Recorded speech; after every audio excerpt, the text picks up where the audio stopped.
Wife cheated with friend's husband, used our daughter as cover, drained our money. I exposed her, won custody, and rebuilt while she lost everything. The notification popped up on my phone screen late Thursday night. A friend request on Facebook from a woman named Rachel. Her profile picture showed her cradling a toddler, her smile soft but tired. We had a handful of mutual friends, mostly casual acquaintances from my wife Mia's social circle, so I didn't think much of it.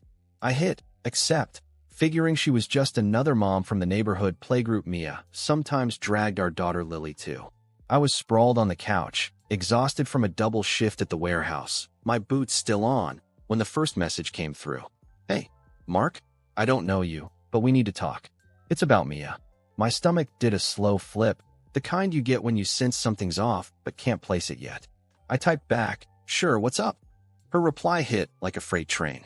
I caught Mia in my bed with my husband, Tom, yesterday. My daughter was in my arms. She's 2. I thought Mia was my friend.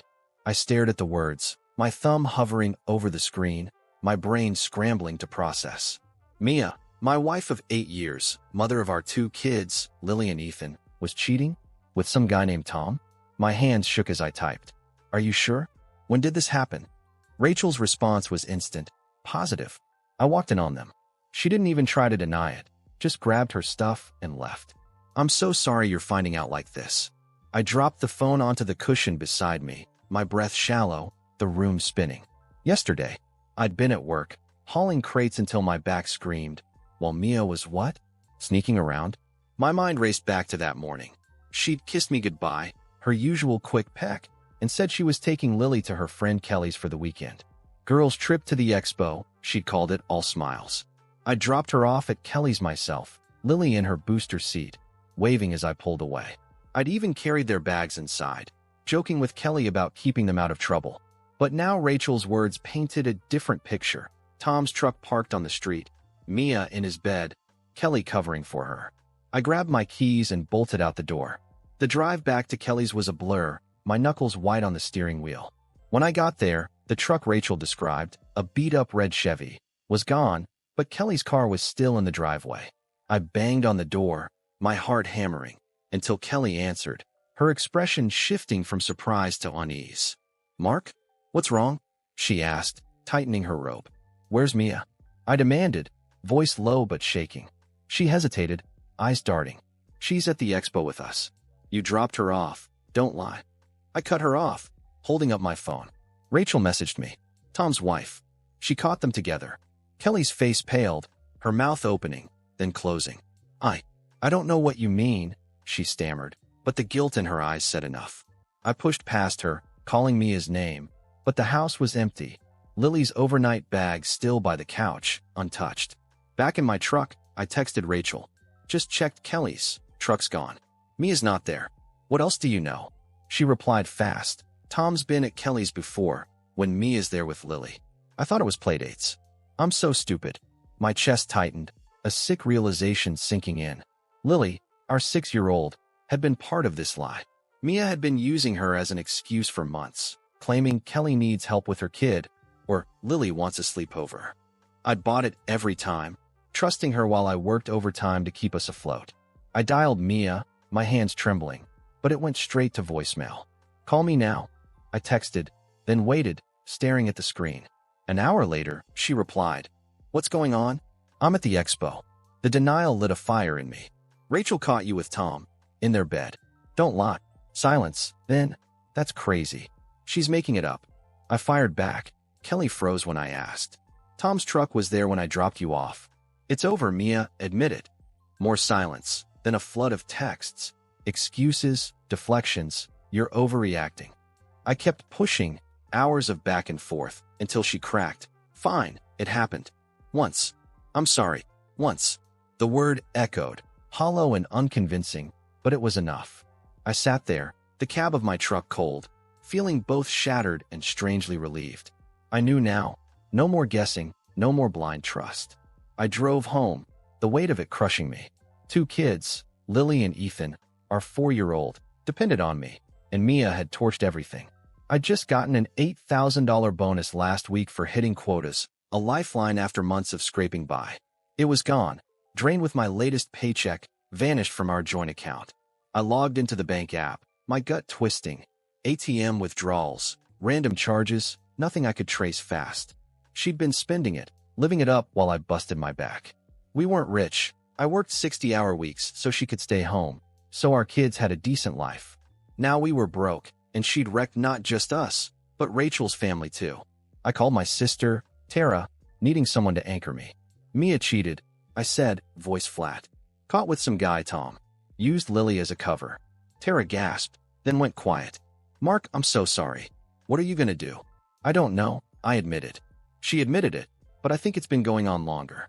I'm done, just need to figure out the kids. Tara's voice hardened. She doesn't deserve them, or you. Come stay with me tomorrow. Bring them. I nodded, though she couldn't see. Yeah, thanks. That night, I couldn't sleep, replaying 8 years.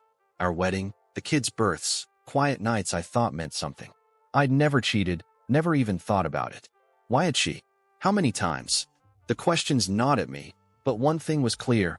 I wouldn't let her drag us down. I texted Mia, we're done. Figure out where you're staying. I'm keeping the kids. No reply. Fine. I'd handle it myself. Friday morning, I picked up Ethan from preschool, Lily from Tara's after her sleepover there, instead of Kelly's lie. They climbed into the truck, oblivious, chattering about crafts and snacks. I forced a smile, my heart breaking for them. At home, I started digging, bank statements, old texts, anything to see how deep this went. Tara came over, her eyes sharp. She's been playing you, Mark. Look at this. She held up Mia's phone, left behind in her rush, unlocked with Lily's birthday.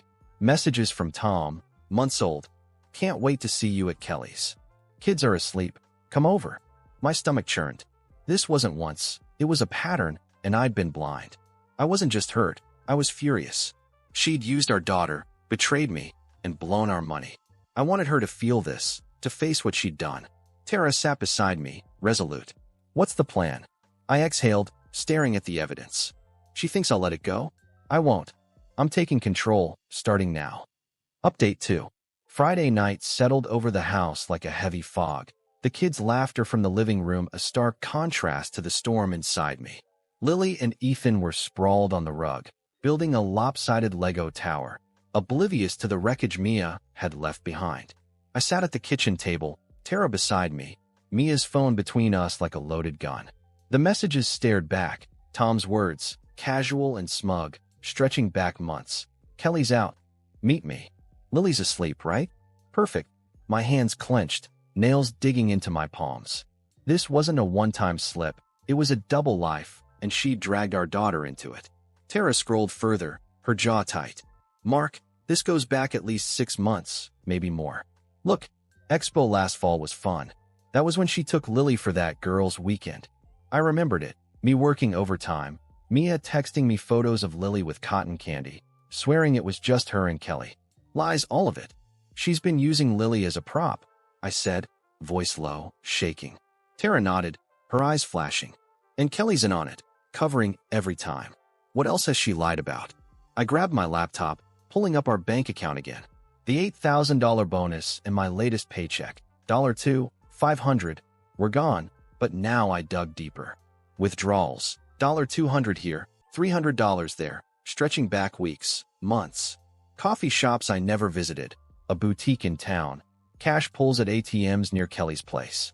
She's been bleeding us dry, I muttered, my chest tight. Tara pointed at a $500 charge. Hotel, 2 months ago. That's not a playdate, Mark. I slammed the laptop shut, fury boiling over. I'd been killing myself at work while she spent our future on him. I tried calling Mia again. Voicemail. Pick up. I texted, then added, I've got your phone. Tom's messages too. Explain that. No reply. She was dodging, probably scrambling for a story. Rachel messaged me then. Tom's here, freaking out. Says Mia's with Kelly, planning to fix this. Watch out. I showed Tara, her lips thinning. They're plotting. You need to move fast. I nodded, resolve hardening. I'm done waiting. I'm locking her out. Saturday morning, I called a locksmith, changing every deadbolt while Tara watched the kids. Ethan toddled over, tugging my sleeve. Where's Mommy? My throat closed, but I crouched, forcing a smile. She's with friends, buddy. You're with me now. He nodded, scampering off. and I exhaled, grateful they were too young to see the cracks. Next, I hit the bank, froze our joint account, opened a new one in my name, transferred what little was left, $300. The teller's eyes softened when I explained, divorce stuff. Good luck, she said, and I felt it, a lifeline forming. Mia finally texted midday. Mark, stop this. I'll explain everything. Let me come home. I fired back. Explain, Tom. Explain the money. You're not welcome here. She called then, her voice shaky. It wasn't what you think, just a mistake. I love you. Love. I laughed, bitter. You used Lily to sneak around, spend our savings. That's not love. She sobbed. I'm sorry, I'll fix it. Too late, I said, hanging up. Tara clapped my shoulder. She's panicking, good. Rachel called next, her voice tense. Tom's packing, says he's leaving me. Mia's been calling him, begging him to back her up. They're a mess. I leaned against the counter, processing. She's trying to spin this with him? Yeah, Rachel said. But he's done, told me everything. It's been since last summer. Kelly's house, motels, even your place when you worked nights. My stomach twisted. Our home, our bed. I'm sorry, she added. Me too, I said, hanging up, rage simmering anew. I dug deeper into Mia's phone. Photos, deleted but recoverable with Tara's tech skills. Selfies of her and Tom, Lily in the background at Kelly's, timestamps matching nights I'd been at work. One from our living room, Tom's arm around her, my TV on. I nearly threw the phone, but Tara grabbed my wrist. Evidence, Mark, use it. She was right. I called my boss, took a week off, then contacted a lawyer friend, Dave. Adultery, financial mismanagement, strong case, he said over coffee. Get proof, file fast. Kids stay with you unless she fights. I nodded, handing him the phone. Start now. Sunday, Mia showed up, banging on the door. I opened it a crack, chain on, kids napping inside. Her eyes were red, hair wild. Let me in. I'm their mom. Not now, I said, voice steady. You chose Tom over them, over us. She clutched her purse, desperate. It's not like that. I messed up, okay? Don't take them from me. You took yourself. I shot back. Where's the money, Mia? $10,000 gone. Explain that. She froze, then stammered. I spent it. Clothes, trips with Tom. I'm sorry. I shut the door, her pleas muffled, my heart pounding but resolute. Tara stayed over, helping me plan. She'll fight dirty, she warned, scrolling lawyer sites. Get ahead of her. I nodded, texting Rachel. Tom talking? Yeah, he's spilling to save himself. Mia's furious. Good, let them turn on each other. Monday, Dave filed, divorce, full custody, financial audit. Mia's phone buzzed on my table. Tom, I'm done. Mia told Rachel everything. You're on your own. I smirked, a cold satisfaction settling in. She'd feel this, and I'd protect my kids. The week blurred. Court papers, bank calls, Lily asking, when's mommy back? I hugged her, dodging. Soon, sweetie. Ethan clung to me, sensing the shift. Mia texted, you can't keep them. I'll fight. Try. I replied, knowing Dave had her pinned. Rachel met me at a diner, her daughter asleep in a stroller. Tom's gone, left town. Mia's at Kelly's, crying about you. She handed me a USB, recordings of Tom confessing. Use it, she said. I nodded, grateful. You too. Back home, I played one. Tom's voice, flat. Mia planned it, Kelly covered. Been months. My hands shook, but I saved it, another brick in my wall. Tara grinned. She's toast. Keep pushing. I nodded, the fight in me growing.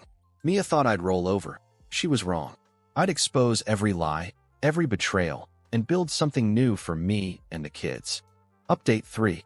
The days after filing for divorce felt like walking through a storm. Chaotic, relentless, but I kept moving. Lily and Ethan stuck close, their small hands tugging at me for reassurance, while Mia's silence grew louder, a tense pause before her next move. I'd locked her out, physically, financially, but she wasn't done. Tuesday morning, Dave called. She's lawyered up, claims you're unstable, wants custody. Court's in 2 weeks. My stomach knotted, but I gripped the phone, steady. She's got no ground. Adultery, the money, the lies. We've got proof. We do, he said, but she'll spin it. Stay sharp. I showed Tara the USB from Rachel. Tom's confessions, a goldmine. This kills her mistake story, she said. plugging it into her laptop.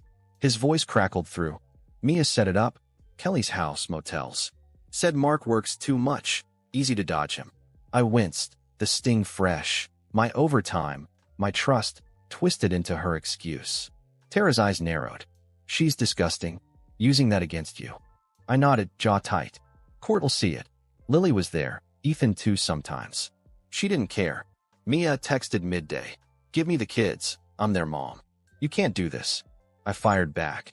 You cheated, spent our money. Explain that in court. She replied fast.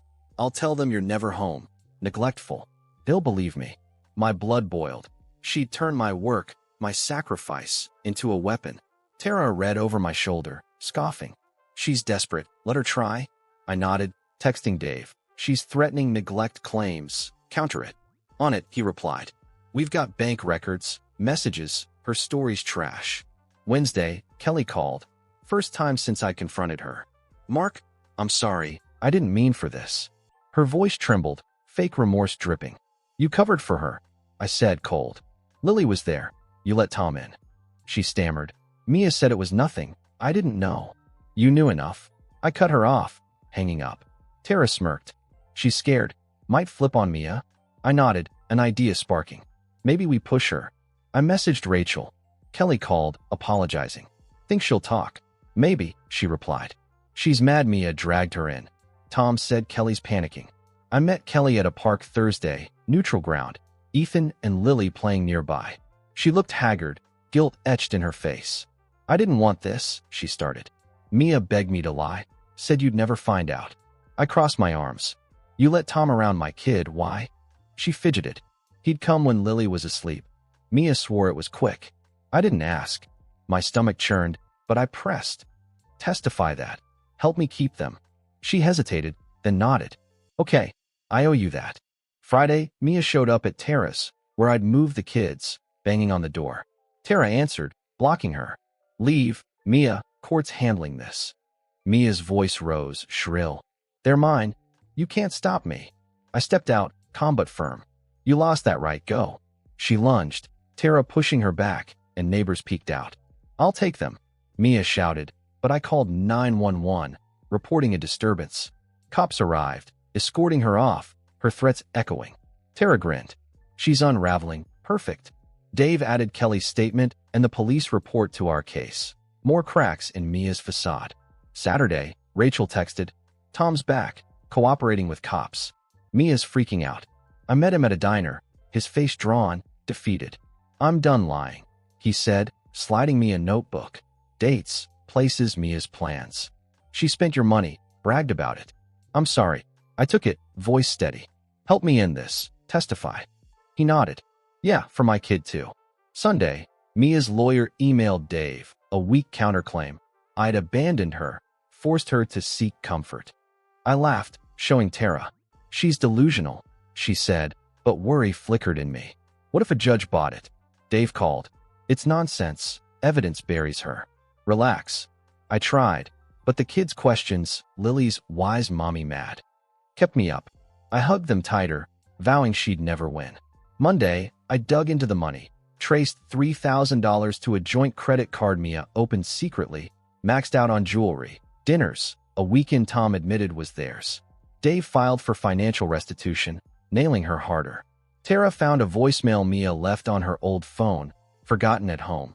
Mark's clueless. Tom's better anyway. I played it for Dave, his grin wide. She's cooked. Tuesday, Mia crashed my work, stormed the warehouse, yelling, give me my kids. My boss intervened, security hauling her out. She texted after, you'll pay? I'll ruin you. I saved it, another nail. Rachel met me that night, handing over Tom's phone. More photos, Mia laughing with him, Lily asleep in shots. She's heartless, Rachel said, tears in her eyes. I nodded, fury steadying me. She'll lose everything. Wednesday, court prep hit. Dave ran me through questions, Mia's lies dissected. She'll cry, play victim, he warned. Stay calm, truth wins. I nodded, clutching Tom's notebook, Kelly's affidavit, the USB, my arsenal. Tara watched the kids, her voice firm. You've got this, Mark. They're yours. I exhaled, ready. Mia thought I'd cave. She'd see I wouldn't. Thursday, Mia texted, I'm sorry, let's fix this. I'll change. Too late. I blocked her. Rachel called. She's at Kelly's, screaming. Kelly kicked her out.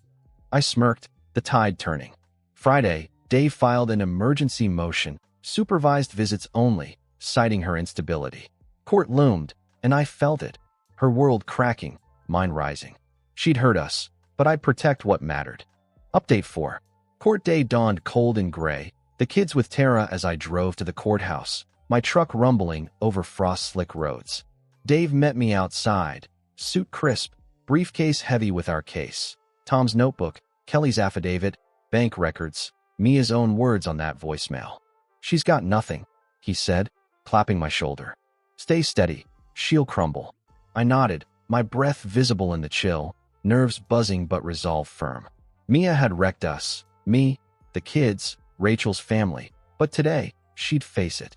Inside, the courtroom hummed, lawyers shuffling papers, a judge's gavel echoing. Mia sat across the aisle, her lawyer whispering, her eyes red but defiant. She glanced at me, a flicker of something, guilt, anger, but I looked away, focusing on Dave. The hearing started, her side first. Her lawyer painted me as distant, overworked, driving her to seek comfort. Mia took the stand, tears flowing, voice soft. Mark was never there. I was lonely. It was a mistake. She dabbed her eyes, a perfect act, but I saw through it. Lily's face in those photos, asleep while Mia smirked with Tom. Dave cross-examined, calm but ruthless. A mistake once. We have messages 6 months back. You planned it. Used your daughter as cover. Mia stammered. I didn't mean. He played the voicemail. Mark's clueless. Tom's better. And her face drained of color. Explain that, Dave pressed. She mumbled. I was upset. But the judge's frown deepened. Kelly testified next, voice shaky but clear. Mia begged me to lie. Tom came over when Lily was there. I'm sorry. Mia glared, but the damage stuck. Tom went up, haggard, eyes down.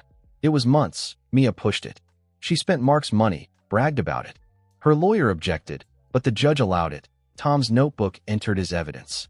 I took the stand last, voice steady. I worked for my family. She betrayed us, used our kids, drained our savings. I just want them safe. Mia's eyes bored into me, but I held firm, the truth my shield. The judge recessed, then ruled. Temporary full custody to me, supervised visits for Mia, financial audit ordered. She slumped, her lawyer whispering furiously, but it was done. Outside, Dave grinned. She's buried. Final hearings next month, but this sets it. I exhaled, relief washing over me, though the ache lingered. Mia approached, voice low. You happy now? No, I said honest. You did this. She walked away, shoulders hunched, and I drove home, the kids' faces my anchor. Weeks passed, Mia's world unraveling. The audit found $12,000 total, bonuses, paychecks, that secret card, funneled to her and Tom. She lost her car, repossessed after missed payments I'd never known about. Kelly cut her off, Rachel rebuilt alone, and Mia crashed with a cousin, her life shrinking. She texted once. I'm sorry, can we talk? I didn't reply, letting her sit with it.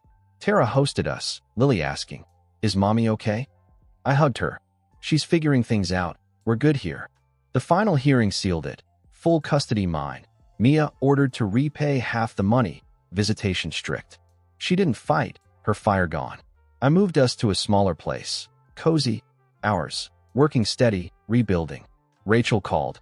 Tom's in jail. Petty theft. Spiraling. Mia's alone now. I nodded, a strange peace settling. They'd lost everything. Her affair, his cowardice, while I kept what mattered. One day, Mia showed up at Tara's, thin, eyes hollow. Mark, I messed up. I see it now. Can I see them? I studied her, the wife I'd loved, now a stranger. Supervised, court rules, I said. She nodded, tears falling. I'm sorry for all of it. I know. I replied, closing the door. Maybe she meant it, maybe not. Didn't change the past. Life moved on. Lily's drawings on our fridge, Ethan's laughter filling the quiet. I didn't forgive, didn't forget, but I let go, building something new. Mia's betrayal had shattered us, but I'd risen, stronger, for them.